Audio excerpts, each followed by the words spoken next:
వసంతవల్లరి వీణులతో వీక్షించండి. వసంతవల్లరికి స్వాగతం. ఈనాటి వసంతవల్లరిలో సుప్రసిద్ధ కథా రచయిత్రి శ్రీమతి జలంధర చంద్రమోహన్ గారు రచించిన కథ ముంగిట్లో ముత్యాలు వింటారు.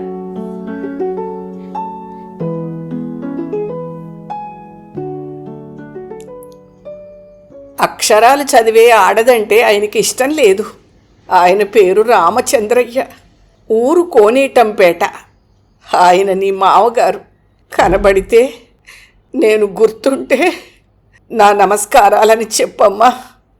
ఆవిడ గొంతుకలో సన్నటి జీర. అరే, వై దిస్ చోకింగ్ ఆంటీ? ఆశ్చర్యంగా అంది రంజన. ఏమిటి, మీరు అంతగా అడిగితే తప్పకుండా చూసొస్తాను. ప్రామిస్. టిష్యూతో కళ్ళు ఒత్తుకుంటూ చేయి చాచింది చిన్నపిల్లల Mrs Mary Abraham. Bobbed hair, sophistication, చక్కటి ఉచ్చారణ ఉన్న మేరీ వరల్డ్ బ్యాంక్లో పనిచేస్తోంది. ఆరోగ్యంగా, చురుకుగా, గ్రేస్ఫుల్గా వృద్ధాప్యాన్ని ఆనందిస్తున్న ఆమె కళ్ళు ఎదురుగా ఉన్న కోడలు రంజనను దాటి దూసుకుని ఏదో వెతుక్కుంటూ దిగంతాలను దాటిపోతున్నాయి. ఎక్కడో కొన్ని వేల మైళ్ల దూరంలో ఉన్న ముక్కుకొండను దాటుకుని ఒక కుగ్రామంలోకి అడుగులు వేస్తున్న వృద్ధాప్యాన్ని దాటుతున్న వ్యక్తిని గురించిన జ్ఞాపకాలలో జారిపోతోందామె. కారణం, ఆయన ఆమెను అగ్నిసాక్షిగా పెళ్లి చేసుకున్న భర్త. ఒకప్పుడు అతణ్ణి, ఆ ఊరును, ఆ సాంఘిక నైతిక బంధాలను దాటి స్కాలర్షిప్ కోసం మతము, పేరు మార్చుకుని తన ఉద్దేశాలకు, అవసరాలకు అందుబాటులో ఉన్న వ్యక్తితో సెటిల్ అయిపోయింది. 50వ పడిలో ఇప్పుడు నో రిగ్రెట్స్. కానీ ఏదో బోర్డం, మొనాటనీ. స్వేచ్ఛ కోసం చదువంటే నా ప్రాణం అన్న మేరీ ఇప్పుడు తప్పనిసరిగా ఉద్యోగం చేస్తే తప్ప తన ఐడెంటిటీని నిలబెట్టుకోలేని స్థితిలో ఉంది. తమాషా స్థితి ఇది. స్వేచ్ఛ కోసం కంపల్షన్. ఆవిడ సెల్ఫ్ మేడ్ పర్సన్. తన అత్తగారు 16 ఏళ్లకు కూడా 10వ క్లాస్కి రాకుండా ఇంగ్లీష్లో ఈజ్ ఎక్కడ పెట్టాలో, వాజ్ ఎక్కడ పెట్టాలో తెలియకుండా చెరుకు గడలు, తంపట వేరుశనక్కాయలు తినడం, కర్రాబిల్లా ఆటలో గట్టివాడవడం తప్ప మరొక విద్య తెలియని రాఘవను తండ్రి దగ్గర నుంచి తప్పించి గొప్ప ఎలక్ట్రానిక్ ఇంజనీర్ను చేసిన వ్యక్తి ఈవిడ. ఆవిడంటే చాలా గౌరవం రంజనకి. ఆవిడ గతం ఈ కాలంలో పెద్ద బాధ పెట్టే విషయం కాదు. భర్తలో అప్పుడప్పుడు చిన్నతనపు జ్ఞాపకాల పలవరింతలకు ఆశ్చర్యపోయేది రంజన. ఇన్నేళ్లు స్టేట్స్లో ఉన్నా ఏదీ మర్చిపోలేదతను.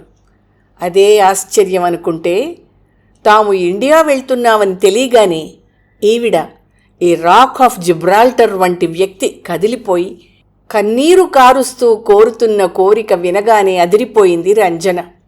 ఎటో దిగులుగా చూస్తున్న మేరీ కళ్ళవంక చూస్తుంటే ఏదీ ఆశ్చర్యం అనిపించడం లేదు హ్యూమన్ సైకాలజీ తెలిసిన రంజనకి. కానీ ఆ బాధలో తమకం, ఏదో పలవరింపు. ఆయన మీకేం మిగిల్చారని ఈ జ్ఞాపకాలు? చేతులు కట్టుకుని ఆమెను చదువుతున్నట్టు చూస్తూ అడిగింది. జ్ఞాపకాలు. నిజం, జ్ఞాపకాలే. ఉలిక్కి పడుతూ జవాబు చెప్పింది మేరీ. అవేమంత మధుర స్మృతులు కావనుకుంటానే. కావేమో. పరధ్యానంగా సోఫా మీద తల ఆనిస్తూ అంది మేరీ. ఒకప్పటి సీతారామమ్మ. ఏ జ్ఞాపకానికైనా మాధుర్యం ఆపాదించాలంటే అసలు మధురిమ తెలియాలిగా. అది తెలుసుకునే లోపల చాలా జరిగిపోయాయి. నాకు చిన్నప్పటి నుంచి కట్టుబాట్లు గిట్టేవి కావు. నా ఇష్టం వచ్చినట్టు బ్రతకాలంటే వీళ్ళందరికీ లేని చదువు నాకు ఉండాలి అనుకునేదాన్ని. మా మేనమావలు అప్పట్లో తంబుచెట్టి వీధిలో నగరంలో బియ్యం వ్యాపారం చేసేవాళ్ళు. నగరం అంటే మద్రాసు అంది నవ్వుతూ మేరీ. అది మహానగరం అప్పట్లో మా పాలిట. అక్కడికి ఎక్కువగా వచ్చేదాన్ని నేను. రిబ్బన్లు, చంపపిన్నీసులు, హై హీల్స్ చెప్పులు, ఈ కల్చర్ అంతా మా ఊరికి నేనే తెచ్చాను. జుట్టు రింగులు తిప్పుకోవడాలు, సెంటు వాడ్డాలు, నైలెక్స్ కల్చరు, ఇదంతా కూడా దాదాపు నా పుణ్యమే. ఈ పట్నవాసం వాసనతో నాకు మా ఊరు బ్రతుకు కాదనిపించేది. పర్కులేటర్ ఆన్ చేసి వింటోంది రంజన. తెలుగుదేశంలో ఎక్కువ పెరక్కపోయినా తెలుగుతనం తెలిసిన ఆడపిల్ల రంజన. హయ్యర్ స్టడీస్కి అమెరికా వచ్చిన ఆమెను ప్రేమించి పెళ్లి చేసుకున్నాడు రాఘవ. ఆ పెళ్లికి విపరీతంగా సంతోషించి ఆశీర్వదించిన మొదటి వ్యక్తి మేరీ. బాల్యంలోని జ్ఞాపకాలు, యవ్వనంలోని అనుభవాలు మనిషి జీవితం మీద పడుగు పేకలాగా జీవన విభ్రాంతులు కలిగిస్తాయన్నది తెలిసిన పిల్ల రంజన. భర్తలో ఆ పలవరింత అర్థం చేసుకోగలదు. కమిట్మెంటు లేనప్పుడు బోలెడన్ని సెంటిమెంట్లు మాట్లాడే వ్యక్తి రాఘవ. కానీ ఈవిడలో ఈ కలవరింత ఏమిటి? ఇన్నేళ్ల తర్వాత, ఇంత నాగరికత ఇచ్చిన అనుభవం తర్వాత ఏం చేశాను నేను అని ఆలోచిస్తోందా? ఉలిక్కిపడింది రంజన. మేరీ తన జ్ఞాపకాలు, అనుభవాలు గుదుగుచ్చి చెప్తోంది. వింటూ రంజన ఆలోచిస్తోంది. హో గాడ్! ఆవిడ స్మృతుల మధ్య ఏదో ధ్వని. ఏం చేశాను నేను అని జీవితాన్ని సమీక్షించుకుంటే పర్వాలేదు గాని, ఎందుకు చేశాను ఇలా అని ఆలోచించే దురదృష్టం ఈవిడికి వయస్సులో అవసరం లేదు. మంచో చెడో మన మనిషి అన్న వ్యక్తిని రక్షించుకోవాలంటే వాళ్ళని గిల్టీ ఫీలింగ్ నుంచి దూరంగా తీసుకువెళ్తేనే ఆలన, లాలన, పాలనకు అర్థం ఉంటుంది. అందుకే బట్ మీకు నో రిగ్రెట్స్. కొన్ని విషయాలు ఆలోచించడానికి అందంగా ఉండొచ్చు, కానీ అనాగరికంగా మిమ్మల్ని కొట్టి బాధపెట్టి బానిసలాగా చూసిన మనిషి మీరు ఎదుగుతానంటే మిమ్మల్ని శతవిధాల ఆపాలని ప్రయత్నం చేసిన వ్యక్తి, అలా ఆయన్ను తయారు చేసిన ఆ అనాగరికత, అవి మీకు జ్ఞాపకాలైతే పర్వాలేదు. కానీ మిస్ అయిపోతున్నానని మాత్రం ఫీల్ అవ్వకండి. అలా చెప్పాడా రాఘవ నీకు? లౌక్యుడు వాడు. అది నేను నేర్పించిందేగా. నిర్లిప్తంగా నవ్వుతూ అంది మేరీ. సగటు మగవాడిగా తల్లి చేసిన సాహసాన్ని, తప్పుని సమర్థించుకోవడం తప్పనిసరైనప్పుడు తండ్రిని, ఆయన వాతావరణాన్ని చాలా బార్బారియస్గా చిత్రీకరించడం తప్ప దారి లేదు రాఘవకు.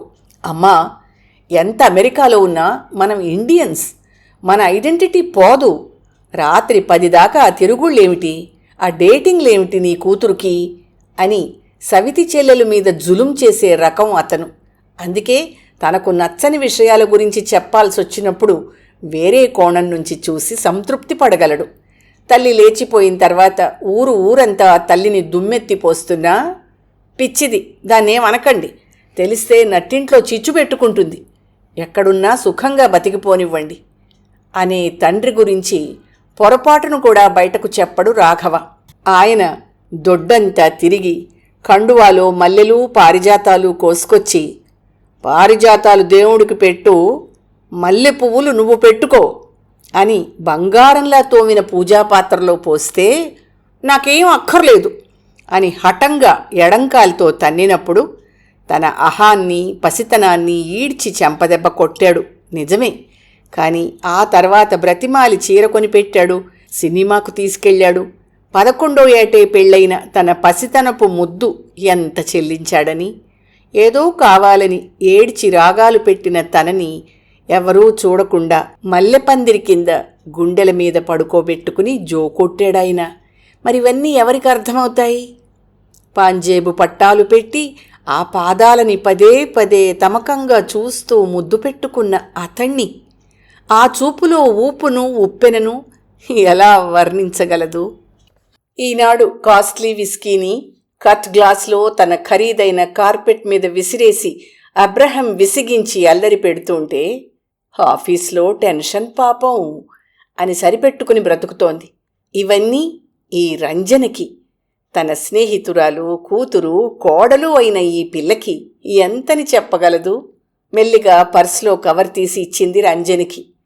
ఏమిటిదాంటీ? నీ బర్త్డేకి గిఫ్ట్ కొనుక్కో. మనకిక్కడ ఆమ్స్టర్డామ్లో డైమండ్స్ దొరికినా మన దేశంలో లాగా రవ్వ కట్టడం చేయలేరు. డైమండ్ బ్యాంగిల్స్ తెచ్చుకో, నువ్వు పెట్టుకుంటే చూడాలనుంది. భుజాల మీద 2 చేతులు వేసి తనివి తీరా తనను చూసుకుంటున్న మహా గొప్పదాన్లా ఉండే ఆ పిచ్చి తల్లిని చూడగానే కళ్ళ నీళ్లు తిరిగాయి రంజనికి. మౌనంగా తలూపింది. రంజనా, మైక్రోవేవ్ ఆన్ చేస్తూ అంది మేరీ. తేరుకుని తలెత్తి చూసింది రంజన. తప్పకుండా మన ఊరు వెళ్ళిరా, ఆయనకేం కావాలో చూసిరా. తప్పకుండా ఆంటీ, మాట ఇచ్చింది రంజన.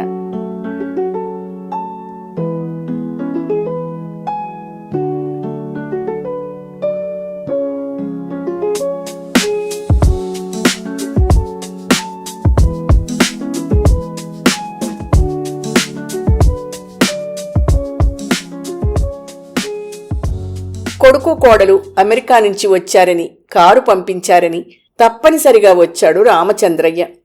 ఉన్నవాటిల్లోంచి మంచి చొక్కా వేసుకున్నా, ఆ పడవంత చల్లటి కారు హాయిగానే ఉన్నా ఏదో ఉక్కిరిబిక్కిరిగా ఉంది. సీతమ్మలానే ఉంది. కోడలు కాళ్లకు దండం పెట్టగానే అనుకున్నాడు. కాని ఛీ, దాని పోలిక ఈ బంగారు తల్లికి వద్దు అనుకున్నాడు వెంటనే. కొడుకు తన ముందు తలెత్తి మాట్లాడకపోవడానికి నవ్వొచ్చినా, రంజన చకచకా ఇంగ్లీష్ మాట్లాడడం అంత రుచించకపోయినా, పెళ్ళై 3 ఏళ్లైనా పిల్లల్లేరే వీళ్లకు అని విచారించినా ఆయనలో మదన మరేదో జరుగుతోంది. రంజన ఆయనకి తెలియకుండా ఆయన్నే గమనిస్తోంది. ఈ మేటి మనిషి చాలా అందమైన వ్యక్తి. పలుకులో పెళుసుంది, కాని చేతలో తీపి కూడా ఉంది. ఊరు నుంచి తెచ్చిన చెరుకు గడలు చెక్కిపెట్టాడు. మంచి నెయ్యి వేసుకో అమ్మాయి, మనగేదిది అని కొసరి కొసరి వేయించాడు. కారు పంపితే అంత ఆత్మాభిమానం కల వ్యక్తి రాడనుకుంది. కాని వచ్చాడు. ఎందుకని? బిడ్డ మీద మమకారమా? దాంట్లో వాడుట్టి యదవ, నిజాయితీ లేని యదవ అన్న చీత్కారం నిర్మోహమాటంగా ఉంది. మరి బాపాలాల్ దగ్గర ఆపి డైమండ్ గాజులకి 1,00,000 రూపాయల పైన లెక్కపెట్టి ఇస్తూ చటుక్కున తలెత్తి చూసింది రంజన. పర్సులో నోట్ల వంక చూస్తున్నాయి మామగారి కళ్ళు. డబ్బవసరమా? ఉలిక్కిపడింది రంజన. ఆలోచనలు, అంచనాలు తారుమారు చేస్తున్నాయి. ప్రతి మనిషికి, ప్రతి వస్తువుకి ఏదో ఒక ఖరీదుంటుంది. డబ్బు, హోదా, పొగడ్త, పేరు, సెక్యూరిటీ దేనికో దానికి అమ్ముడుపోనివాడు సాధారణంగా ఉండడు. ఎక్కడో ఇవేవీ వద్దు, మనిషి కావాలి, నా మనిషి అనుకునేవాళ్లు 100కో 1,00,000కో ఒకరుంటారు. అటువంటి వాడు రామచంద్రయ్య అవ్వాలని మానసికంగా ప్రార్థిస్తోంది రంజన. ఆ సాయంత్రం, నాకు మీ ఊరు చూపించరు? సూటిగా మామగారిని చూస్తూ అంది రంజన. కాలు మడతేసి కుర్చీలో కూర్చున్నవాడు ఒక్కసారిగా పైకండువా దులిపి లేస్తూ, మన ఊరను, పోదాంపా, ఇప్పుడే పోదాం అన్నాడు. ఆ గొంతులో సంతోషం, ఆ కళ్లలో మెరుపు. తిరుపతికి వెళ్లే దారిలో, నగరికి దరిదాపులో కొండల మధ్య నిర్మలమైన కోనేరులా ఉంటుంది ఆ ఊరు కోనేటంపేట. హరి, ఆ చింత చెట్లు మీ అవ్వవి కదూ? ఇప్పటికీ అదే చింతపండు వాడతారట, నిజమా? ఉత్సాహంగా అంది రంజన. దారి పొడుగునా ఆ పిల్ల ఎక్సైట్మెంటుని ఆపుకోలేకపోతోంది. ఆశ్చర్యంగా ఆమె వంక చూశాడు రాఘవ. అతనిలో కూడా చిన్నప్పటి జ్ఞాపకాలు నిద్రలేస్తున్నాయి. ఊరు చిన్నదే, 100-200 గడప ఉంటుందేమో. ఏ వృత్తి వారికి ఆ వీధి ఉన్నది.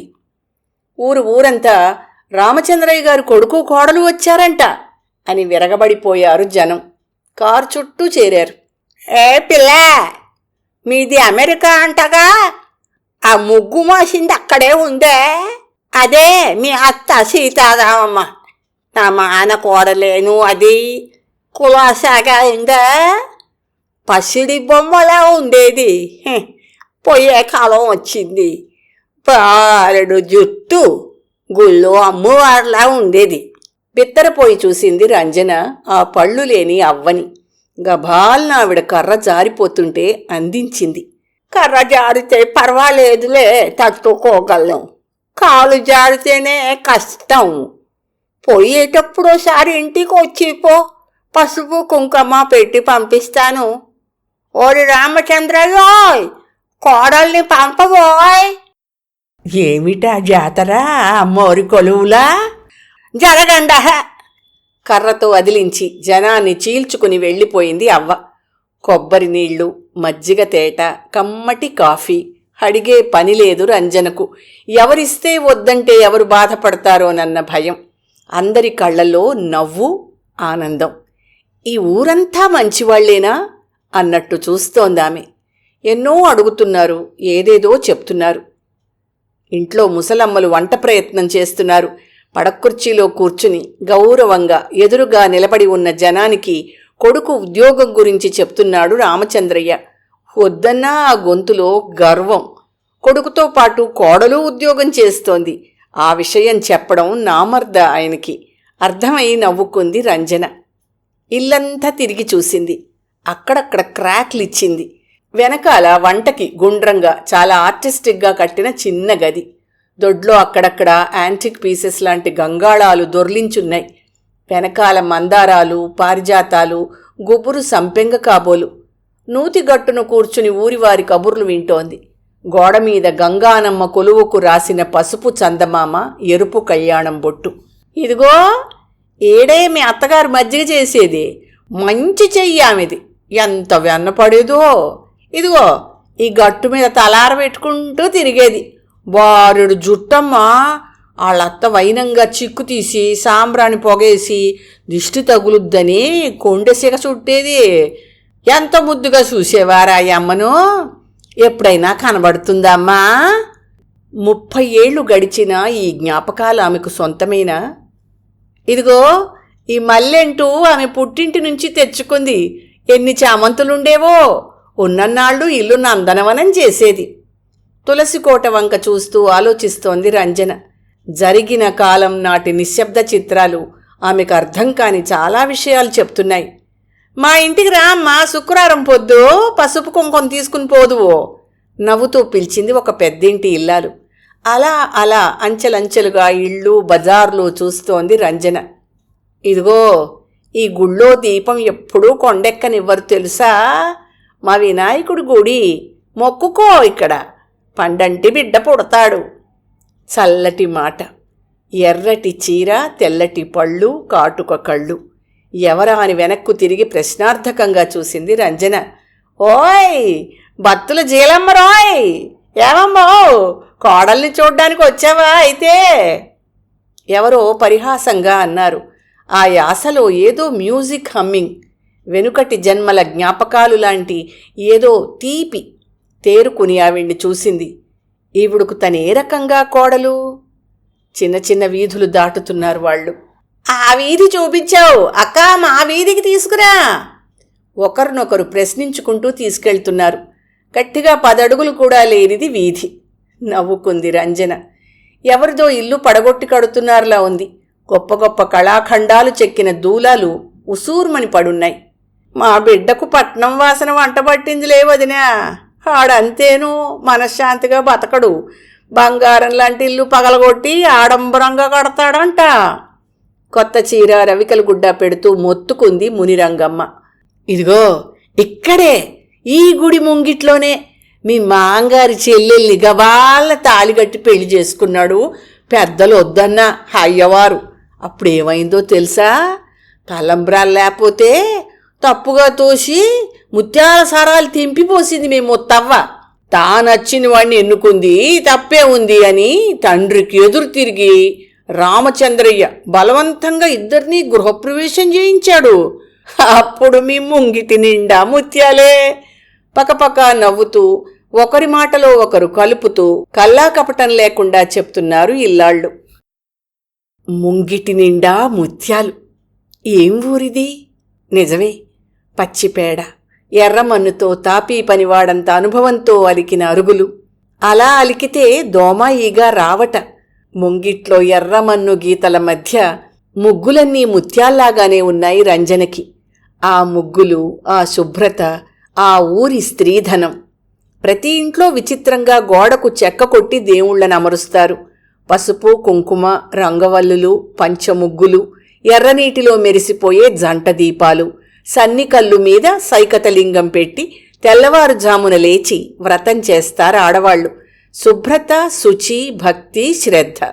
భగవంతుడు ఏనాడో కిక్కిరిసిపోయిన కోరికల గుళ్ళో నుంచి పారిపోయి కోనేటంపేటలో కాపురం పెట్టాడా అనుకుంది రంజన. ఇంటికో జాకెట్టు గుడ్డ, తాంబూలాలు, మెరుస్తున్న పసుపు పాదాలు, వెనకాల ఊరేగింపులా జనము. ప్రతి ఒక్కరూ అక్కా అని నోరారా పలకరిస్తున్న ఆ ఊళ్ళో కోనేరు కూడా నన్ను చూడవు అని పలకరిస్తున్నట్టే ఉంది. ఈ కోనేరులో ఎన్ని రోజులు స్నానం చేశాను. నాన్న చిన్న గోచి పెట్టి ఈత రావడానికి కోనేట్లో పడేసేవాడు నన్ను. ఎంత హాయ్! అప్పుడు చుట్టూ వెదురు పొదలుండేవి, పాములు కూడా మా సందడికి పారిపోయేవి చెప్పాడు రాఘవ. ఆ గాలి, నీరు, మేను సోకంగానే కొత్త ఉత్సాహం వచ్చింది అతనికి. చాలా ఆర్టిఫిషియల్గా అతికించుకున్న గంభీరత చెదిరిపోయింది. మీ అత్తగారు ఈ ఊరు వదిలిపోయిన సంవత్సరమే అమ్మవారి నోరెవరో మాంత్రికుడు కట్టేశాడమ్మా. అదేమిటి, అమ్మవారు ఊరుకుంటుందా? పేరు రూపం ఏర్పడగానే దేవతైన కాలానికి మంత్రానికి కట్టుబడాలిగా తల్లి. ఇంట్లో మందారాలన్నీ తెచ్చి మాల కట్టి అమ్మకి వేసే మీ అత్తగారు పెళ్ళం పూల పిచ్చితో ఎండలో పడొస్తుందని మమ్మల్ని అదిలించి మరి తెల్లవారుజామునే గుడి తెరిపించేవాడు మీ మామగారు. అవ్వో రోజులు! పూజారాయన మాట్లాడుతున్నాడు. విగ్రహం మౌనంగా ఉంది. ఆమె కూడా ఆ ఊరి ఆడబొడుచు కిందే లెక్క జనానికి. ఎందుకలా చేశాడు అమ్మవారిని? కుతూహలంగా అడిగింది రంజన. ఎందుకా? ఈ తల్లి శక్తి గల దేవతమ్మా. ఈమె ఉంటే చుట్టుపక్కల చేతబడులు చిల్లంగులు పనిచెయ్యవు. అందుకే ఈవిడ్ని నిర్వీర్యం చేస్తే గాని వారి ఆటలు సాగవని ఆలోచిస్తోంది Ranjana. Divine magnetic field, electromagnetic energy fields తెలియని వ్యక్తి కాదు ఆమె. పూజారి గారి భార్య జనాన్ని అదిలించి లోపలికి తీసుకెళ్ళింది రంజనని. మీ అత్తగారు ఊరు దాటగానే నువ్వు మగాడివి కాదు కనుకే అది ఊరు దాటింది.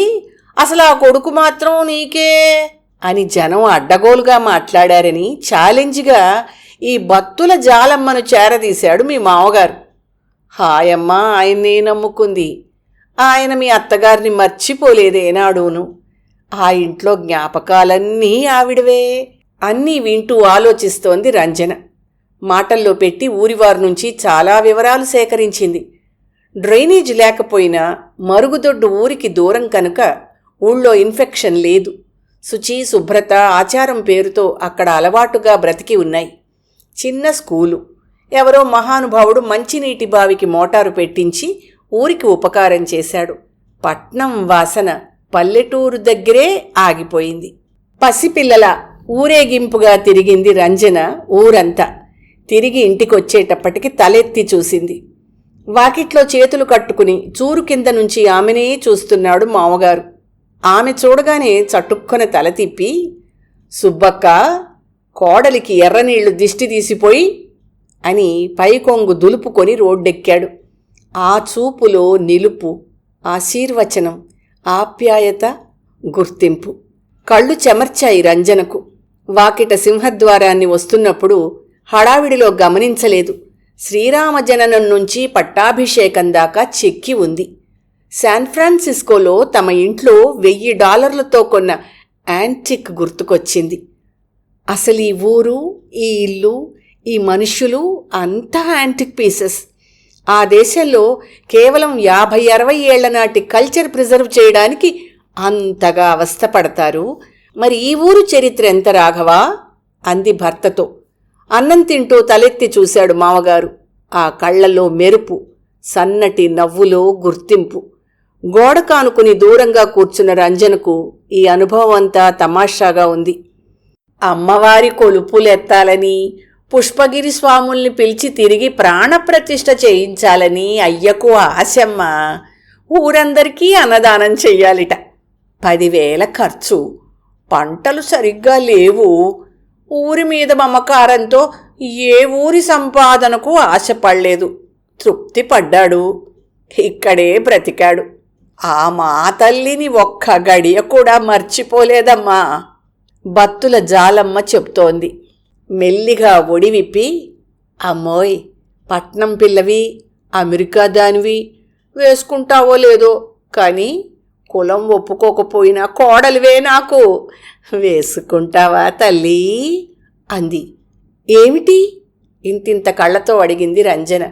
మెల్లిగా వణుకుతున్న చేతులతో సిగ్గుగా బెరుగ్గా తీసింది పొట్లం ఒళ్ళోంచి. గాజులు, ఎర్రటి మరకతపు పొడితో చేసినట్టున్న గాజులు. కళ్ళంబడి నీళ్లు తిరిగాయి రంజనకు.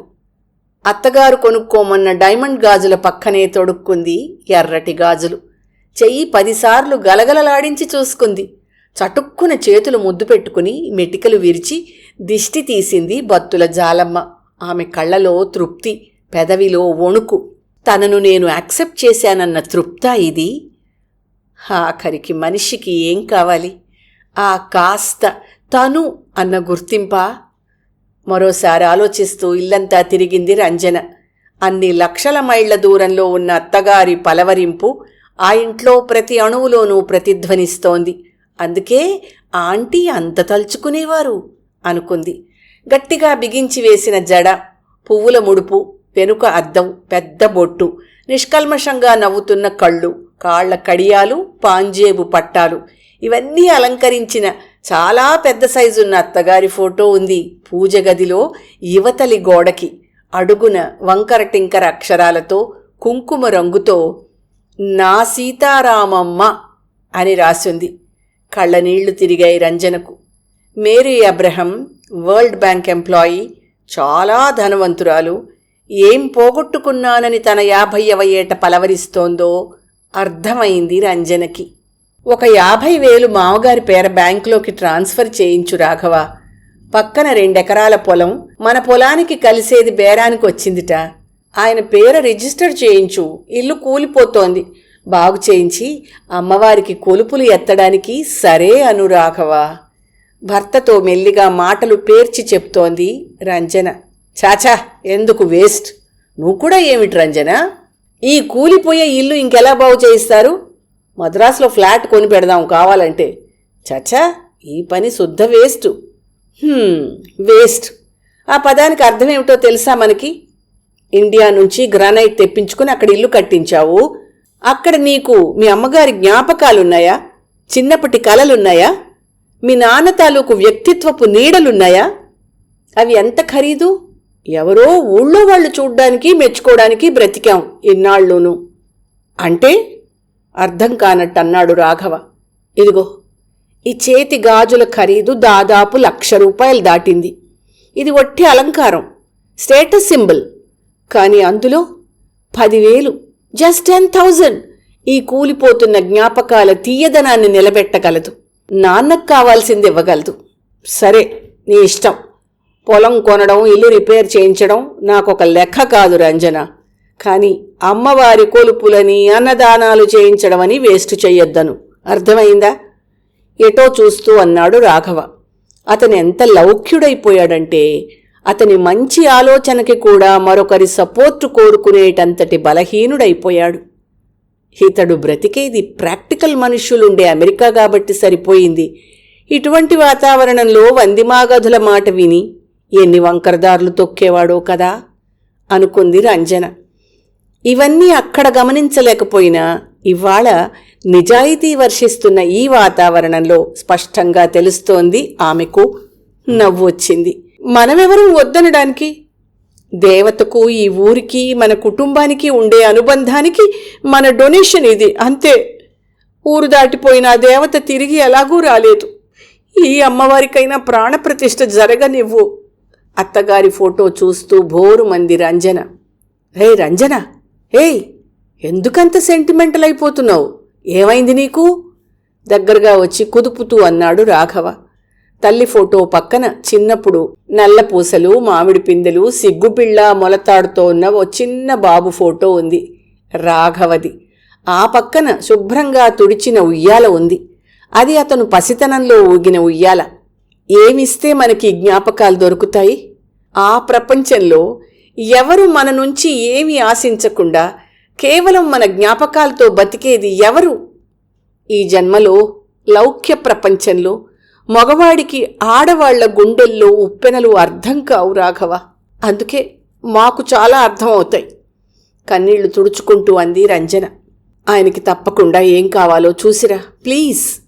అక్కడెక్కడో కొన్ని మైళ్ల దూరంలో ఉన్న మేరీ అబ్రహం రూపు మార్చుకుని ఫోటోలో నుంచి వేడుకుంటున్నట్టు అనిపించింది రంజనకి. ఓకే, డన్, నీ ఇష్టం. ఎమోషనల్ అవ్వకు, అందరూ చూస్తున్నారు. కమాన్, అదిగో అదిగో ఎవరో వచ్చారు చూడు అంటూ హడావిడిగా జుట్టు సర్దుకుంటూ బయటి వాకిలి వైపు వెళ్ళాడు రాఘవ. అమ్మాయి ఆ పిలుపులో లక్ష అర్థాలు వినిపించాయి. తలెత్తి చూసింది. మామగారు గుమ్మానికి ఆనుకుని చూస్తున్నారు.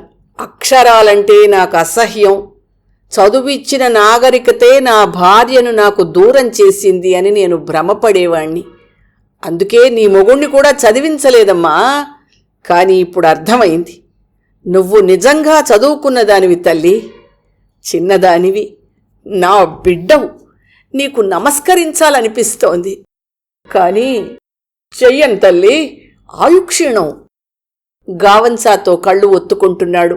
ఆజానుబాహువు, పౌరుషవంతుడు, 6 అడుగుల అరవింద దళాయతాక్షుడు అయిన ఆ పల్లెటూరి కామందు. ఆ ఇద్దరి మధ్య ఏర్పడిన అద్భుతమైన నిశ్శబ్దం వాతావరణంలో పార్టికల్స్ని ఛార్జ్ చేసి ఆమెకు ఆయన పాత జీవితాన్ని సినిమాలా చూపిస్తోంది. ఎంత ప్రేమించాడామెను! ఎంత దుఃఖం ఆ గుండెలో దాచుకుని తడిలేని ఎడారిలా కనబడుతున్నాడు. అమ్మా! తత్తరపాటుపడి ఆ అంది ఆ పిలుపులోని మాధుర్యానికి.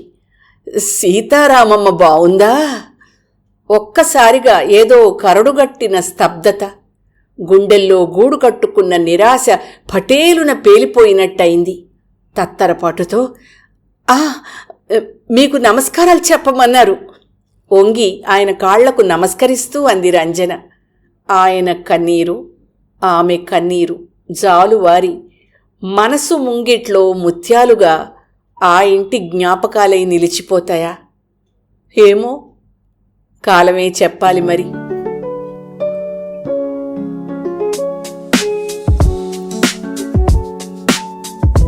వసంతవల్లరిలో సుప్రసిద్ధ కథా రచయిత్రి శ్రీమతి జలంధర చంద్రమోహన్ గారు రచించిన కథ ముంగిట్లో ముత్యాలు విన్నారు. వసంతవల్లరిలో ఇవాల్టి కార్యక్రమం మీకు నచ్చిందని ఆశిస్తున్నాను. అందుకే లైక్ చేసి మీ మిత్రులకు, బంధువులకు లింక్ను షేర్ చేసి మీ అమూల్యమైన అభిప్రాయాన్ని నాకు కామెంట్ బాక్స్లో తెలియచేయమని, వసంతవల్లరికి సబ్స్క్రైబ్ చేయమని విన్నవించుకుంటూ మీ వసంతలక్ష్మి అయ్యగారికి సెలవ మరి. Thank you. వసంతవల్లరి మిత్రులు, శ్రేయోభిలాషులు, వీక్షకులు, శ్రోతలు అందరికీ ఒక విజ్ఞప్తి. గతంలో లాగానే ఎప్పటికప్పుడు నా కథలను విని స్పందన తెలియచేయమని కోరుతూ, నేను చదివిన కథ మీకు బాగా నచ్చినట్టయితే తప్పకుండా హైప్ ఆప్షన్ నొక్కి నన్ను ప్రోత్సహిస్తారు కదూ.